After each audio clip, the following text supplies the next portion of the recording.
Hello everyone, myself G. Prashant and I am studying the second year mechanical engineering in SNS College of Technology, and I am here to speak about industrial automation.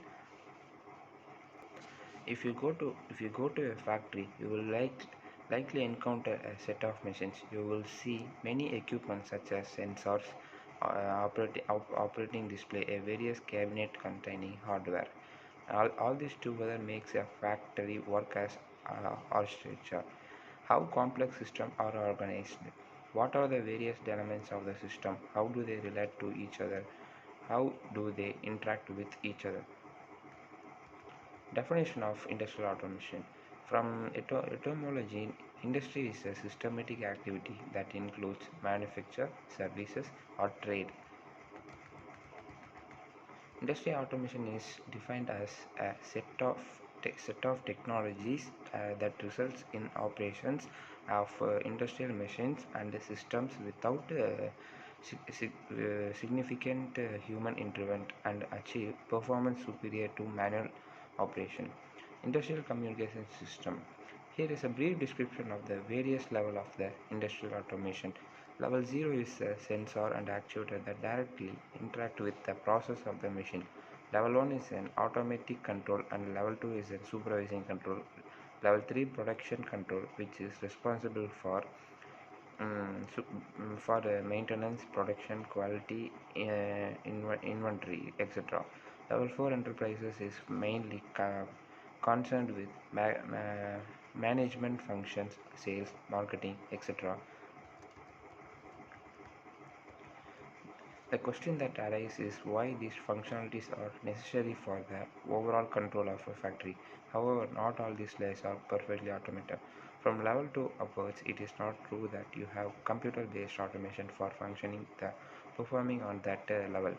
Some functions may be done by human being. For example, if you go to power plant or if you go to a big refinery, you will find that in the shop floor there is a control room. If you enter the control room, you will likely find large computer monitors, and there are a group of people sitting around these monitors and constantly looking at them. However, some functions could be automated and others are manually operated.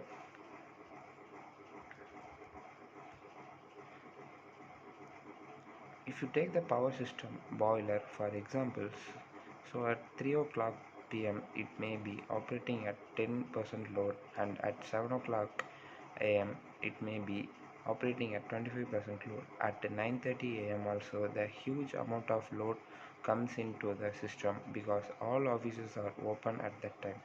Again, between 9:30 a.m. and 11 o'clock a.m. it will ramp by up significantly for 30% to 90% load perhaps. The 90% load will maintain till again say 5 o'clock p.m. After 5 o'clock p.m. people will switch on lighting loads. Then you get the evening period. Only the load will significantly increase when boiler operating point may change.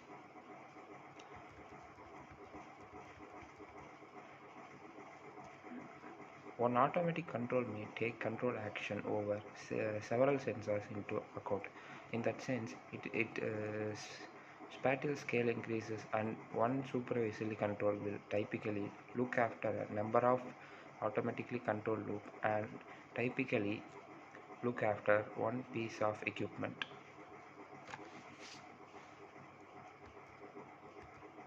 At the lowest level, where sensors and actuators have hardware, they are actually sensing elements, electronic circuits, and microprocessors.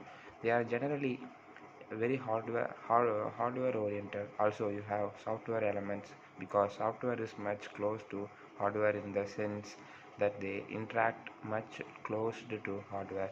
So you have a lot of embedded technology at this level. This because the sensor is supposed to be embedded to the machine. This technology uses hardware and software.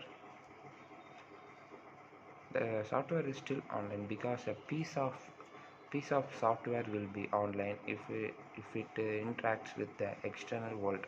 The accurate data consistency streaming inform the process using sensors and various communication channels. Thank you.